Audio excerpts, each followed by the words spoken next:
Hello everyone and welcome back to the Russian Republic here in Hearts of Iron 4 Kaiserreich. And the vote has been cast and the capital shall go to Moscow. And this is with 43 votes to 23 votes for Petrograd. I don't know, I said that funnily. Funnily? You know what, whatever. I ain't gonna question it. And now we're going to begin with the military reform, which is going to be Markov's plan, which I will restate what it is. No one doubts the talents of Markov, put to display in every war since the Russo-Japanese one.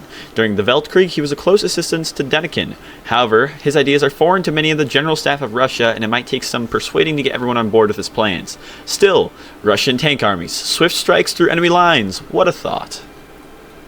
So there we go. I mean, I personally think Denikin's is the best because it's mass assault doctrine. That's kind of without a doubt. But we can simply, if we go over to the old, almost alt tab, land doctrine, we can either go for modern blitzkrieg or desperate defense, depending on what we're looking at. Saying 5% recruitable population is kind of nice, but you know, whatever. So we'll be going with mobile assault doctrine, and we also, I'm confused now. What did it give us more? Oh, AMO10. Oh, I see, for modernizing. I get it. I get it. SVT 40, huh? For 1939. Interesting. Anywho, let us continue. So yeah, and then also for the naval plan, we will be going with Baron's plan, which is for good old-fashioned carriers. Now, oh, and a general strike. Wonderful. Workers' organizations all over the Russia. I guess that's might be proper. I don't know. Have reached an agreement and decided to call for a general strike. Even though the response to their initiative has been rather limited so far, it is very possible the more and more workers will join the strike should the situation continue to deteriorate. Wonderful. Yes, wonderful. But yeah. So, I was going to say, with both these plans in mind, so I would say these are basically the most modern of them. I mean, tank armies and aircraft carriers are definitely, negotiating with the strikers. We need the political power, and this will only last for a certain period of time. And basically, the whole purpose, I don't know if purpose, the factory returns to work. Great. This Russia starts out very weak, but they have, I'd say, almost the strongest potential. The clergy criticize their government yet again. Great. So we're going to go ahead and, we're going to go with that. So, I mean, with the whole idea that we need tanks and aircraft carriers, which I am going to do just because that's the plan. Like, not only is that the plan we're choosing, but basically that's what you guys are saying you want to see me do. Surprising news has arrived from the United States of America today. President Herbert Hoover, whose administration has proven to be incapable of stabilizing the divided country and calming down the CSA and AFP militants, has invited General Douglas MacArthur, hell yeah, to take the reins of the country with a junta of military men and corporative representatives. President MacArthur is a strong proponent of an iron fist rule and opposes both syndicalism and American pacifism. Large-scale crackdowns on the enemies of America have already been reported. Troubling. So let's see. The Commonwealth, they're kind of a democracy. They're still kind of a kingdom, really. The French Republic, certainly not. Oh, there goes the CSA. And Markov's plan. I also need to get back to what I was saying. I don't think I finished. We're going to go for now and get Baron's plan, because I want to go build new dockyards and get carrier effort ASAP. Because if we're going to be building carriers, we can start doing it right away. But yeah, so I'm going to be playing this game totally different than I normally play. I mean, besides the whole fact that we are going to be doing tanks and... oh, Jesus. We're going to be using tanks and aircraft carriers, but we're also going to be using planes early on, for aircraft carrier purposes. Anyway, The Second American Civil War. To uneducated foreigners, it might seem like the crisis in the United States happened out of nowhere, but experts agree that this was a civil war years in making. Ever since the collapse of the New York Stock Exchange in 1929, the economy of the United States has been in constant downturn. Now, the United States has devolved into a three-way civil war between the loyalists of the old government, the syndicalist combined syndicates of America, and the conservative and xenophobic American Union State. There have already been reports of arriving volunteers from Europe to fight for a faction of their liking. The Second American Civil War might just be the first of the many battlefields between the great powers of the world in this tough time for humanity. A troublesome development, indeed. Syndicalist uprising in Manila. Hardy har.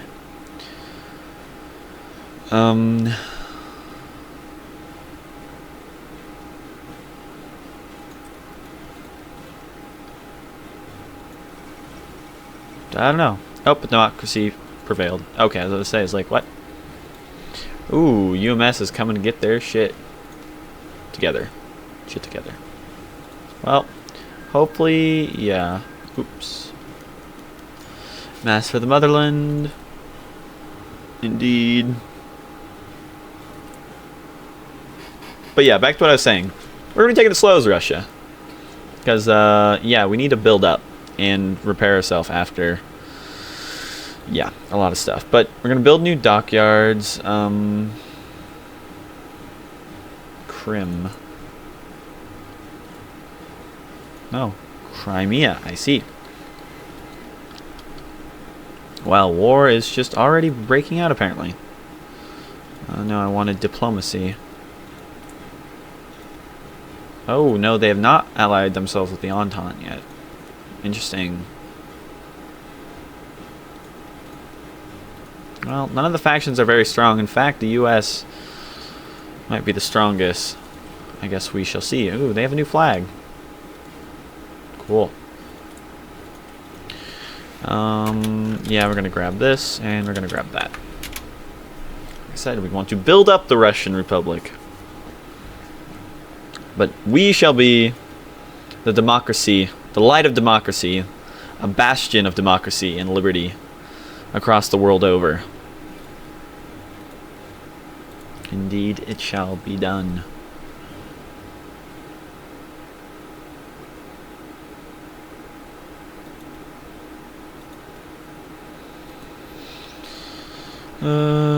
Reform the army. There we go. Let's see. What are actually some other things we could do? We could do... no. Yeah, there's really no reason for that yet. We don't have Vladivostok either, so... build a lot of stock. No, we'll just go for this and then we'll get carrier effort. So... go Russia. Let's actually check out our navies. We just have one navy, right? No, we actually have multiple.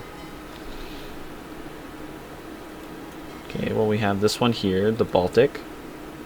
Oh, then we have the Eastern Siberian one. Pre-Weltkrieg heavy cruiser. So what you're trying to tell me is they're shitty. I mean, we do need that, but we're not going to be able to take it.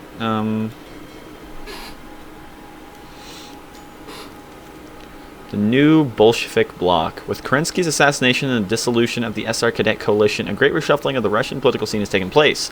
The most visible result of the process was the creation of the so-called new Bolshevik bloc, a conglomerate of the Civil War survivors, radical former Mensheviks and SR members, as well as fresh syndicalist blood. It is very possible this bloc will take part in the nearest Duma election should the situation finally stabilize. Well...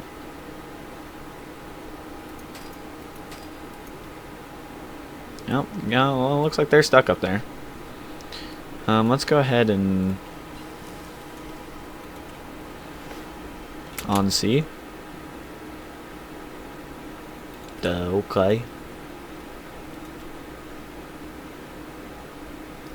Let's just grab the... I don't know. We're not really producing anything besides some crappy guns. I guess we can get computing machine. So who shall lead this one? Seawolf? No. Kolomaitsev? Barons. Air controller. I think Canaan's the best. What about the other navy? Oh, well, this is the submarine fleet, so this will go to Bostrom. And the other navy shall go to... We just have heavy cruisers, so... Kolomaitsev. How are we down to 7-11? Damn it. Someday. Someday. Yeah, so what are we making right now? Destroyers? What? Why are we making destroyers? I'm just kidding. Okay, austerity measures went away. That's good. Okay. Maybe we can actually make some guns here. Yeah, we're also going to be deleting all these because they're really terrible.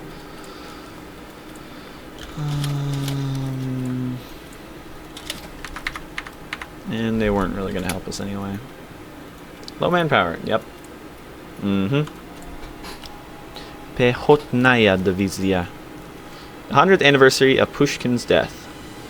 Poets. We love all our poets. And Crisis on the Danube. And... Yep. Poland, really. Poland, Hungary, Montenegro. Condominium. They got condos down in Bosnia?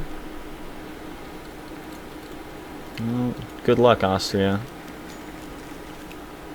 Principles of Geopolitics. Visioned a new Russian empire, defined not by the Tsardom or religion, but rather by pragmatic control over the Eurasian continent.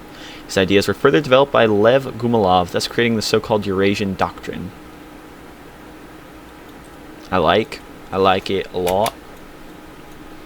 Well, we still can't do anything over there. However, I want to get carrier effort so we can research our first carrier. Here soon. Carrier. Ismail class. In fact, what have we just started on? Computing machine. That's going to take a long time. Why don't we grab this one? No, wow, they actually have a bunch of info on them. The Ismail class aircraft carriers a direct conversion of the unfinished hull of her Borodino class battlecruiser namesake. Due to the nature of the conversion, the ship has a thick armor belt and strong project was not carried out until the late 1930s due to costs in the state of Russian shipbuilding industry after the revolution and civil war. See, Azov class. Oh, there we go. More than a year has passed since our assumption of power, and we have brought some measure of stability to the country. But maybe changes to our political system could bring even more stability in the form of a constitutional monarchy. Or maybe not. The decision is yours. Yeah, the decision is ours. So basically the idea is we could either go with a constitutional monarchy, or we could go with a democratic republic.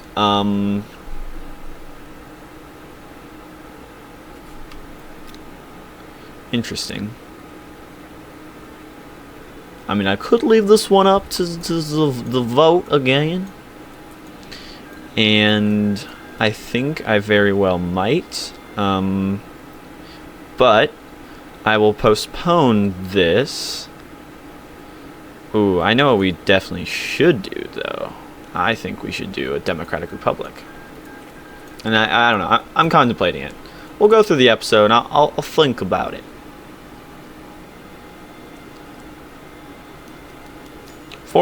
And foreign policy. Now with our reign firmly established, we can begin to consider our stance regarding the rest of the world. Russia should start being more active on the world stage, but we are too weak to interfere in the German or Japanese spheres of influence. The Caucasus, bordering the dying Ottoman Empire, is an easy region to subjugate and has large oil deposits for us to exploit.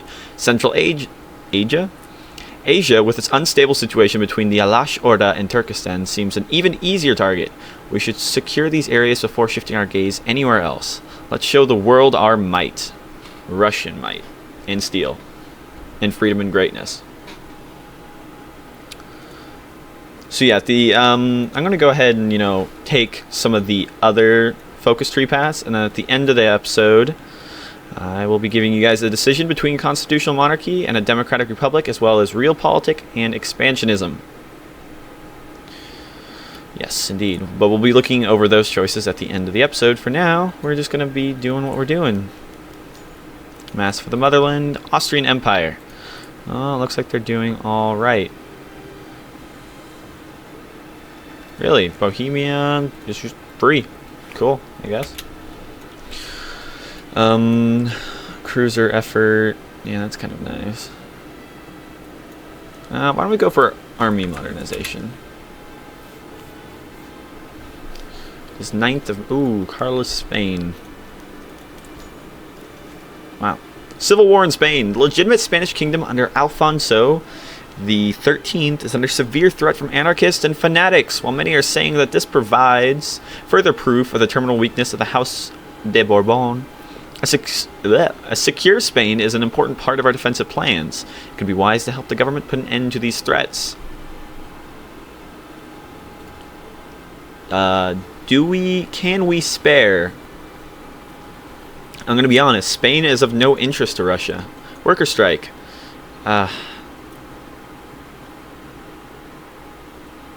We will fulfill their demands. Nice. And there goes Southern California, as well as Los Angeles, to the United Mexican States. They will be very strong. The Federación Anarquista Ibérica. Federation of Iberian Anarchists, I guess. The Spanish Civil War. Jeez, so many civil wars, I tell you what. Ever since the defeat of Napoleon, Spain has been plagued by violence, dissent, and turmoil. Yes, I would know a thing or two about a failed Spain. I'm not going to talk about it. Anyway, but it appears that these tensions have reached a breaking point. That is, the Spanish kingdom has been ripped apart in a three-sided civil war between numerous factions. The loyalists of the Madrid government, the supporters of the pretender Javier, and finally the anarcho-syndicalist party known as the CNTFI. There are already numerous reports of volunteers and equipment being shipped to Spain from all over the world to support one faction or another. It can be safely said that the fields and mountains of Spain will be the first battlefield of a much wider conflict between the left and the right. Indeed. Indeed.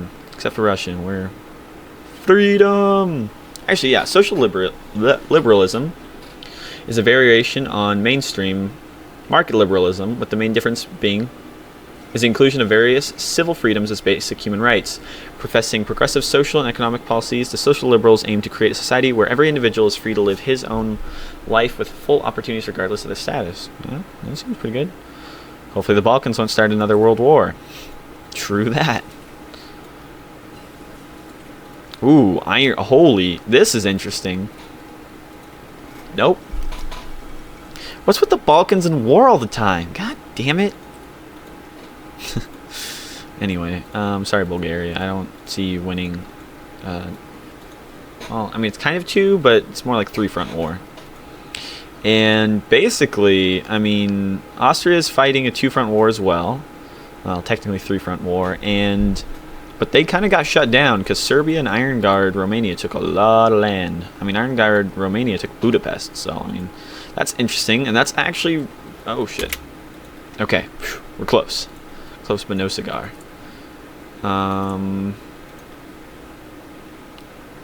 shall we grab at the moment? We will pick up computing machine. Well, nah. Me. Armor, T-25. Well, we need tanks. And sure as hell isn't going to be the T-75. So yeah, let's pick up the T-12. Are we really going to be making that first to start out with? I don't think so. Motorized infantry is probably a good idea, so why don't we just go ahead and take that out? I mean, it's shorter duration. Government intervention. With political stabilization finally in place, we are prepared to enact a series of intensive reforms. Well, we aren't actually that politically stable, but whatever. Of intensive reforms aimed at restoring pre-crisis industrial power. Damn straight. Cool. I guess. Because for the time being, we're just trying to overcome this deficit of guns, which is going to take a while. So, Wow, okay. So looks like the CUNTFI, the Federación Anarquista Ibérica, is gonna win for certain. I mean, Spain is not really that big of a focus to us, but the Iron Guards, huh? Ismail class. Well, now we're going to be going for an Azov class. And after that, we'll be making an Azov class. How well it goes, I'm not sure, to be honest, but...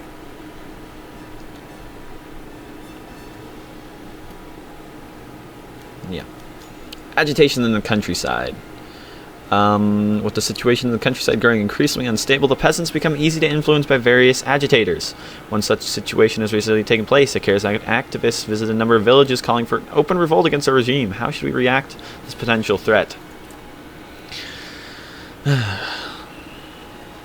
Let him agitate. We have more important business. Okay, well, it is July 1937. This video has gone on for about 20 minutes, which isn't a bad amount, so I think it is time that we call a vote in the Duma. Well, at least we ask the people, which is you guys, what we're going to end up doing here. So, should we either create a constitutional monarchy?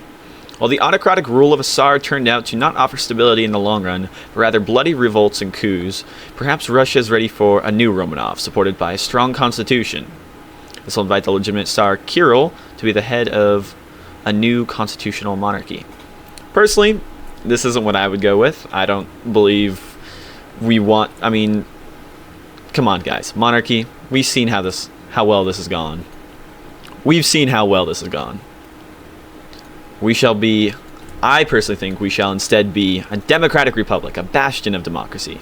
The greatest sin of the nation of Russia was that it never fully managed to democratize itself after the Russian Civil War. We need to further liberalize our nation, our economy, and our people if we are to save ourselves from tyrants from both left and right. Also gives us 100 political power as opposed to minus 100 political power. The political power, which I would say is worth it regardless. Some of the things we get would be new constitution, 50, versus 150, reinforcing governmental rights. Imperial free academies, minus 2% research time versus minus 3%. Benevolent Tsar, national unity is kind of whatever. A tolerant republic, 3% recruitable population, that's great. Devoted subjects, division recovery rate plus 2%. Production efficiency cap plus 5%, that's kind of whatever. Justify war goal time going down, and we can send volunteers. Yeah. I mean, hey, if you guys want a constitutional monarchy, we will have a constitutional monarchy. However, regardless of the fact that I think this playthrough is more in line with a democratic republic, I also believe that it's literally just better on paper. Like, you can't say that these numbers are even close to matching up. This is easily the better choice. Anyway, then we have options between foreign policy. We either have foreign policy of realpolitik or expansionism. Realpolitik are politics or diplomacy based primarily on considerations of given circumstances and factors, much like what Bismarck practiced. I believe that's correct. Anyway, maybe I'm speaking on my ass. Who knows? Rather than explicit ideological notions or moral and ethical premises, the term realpolitik is sometimes used pejoratively to imply politics that are coercive, immoral, or Machiavellian. We enjoy this notion. I mean, it's not wrong. Expansionism. The theory of expansionism constitutes that Russia's borders are only as safe as they are distant from our heartland. Every neighboring state, which is not a puppet of the Russian state, is, as such, a threat or a target, depending on their military and political strength. Needless to say, this adaptation of policies will not be well liked by the rest of the world. So, we both get 100 political power. Here, world tension is increased by 3. I don't think that matters. By taking expansionism, you'll have more aggressive options in the diplomatic events and focuses, but you will increase world tension and anger the countries around you. I personally think, I would say realpolitik is a great option, but expansionism, you'll have more aggressive options. That implies that the other options will still be available, at least that's how I interpret it. And if you look here, all of these require one of the following. Let's see. So we can take either of these. let's see. I just want to see if there's anything that we couldn't do. Claim northern Japan, dang.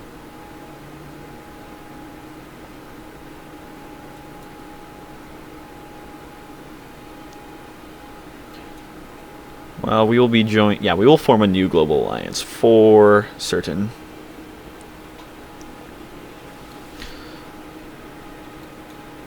European direction.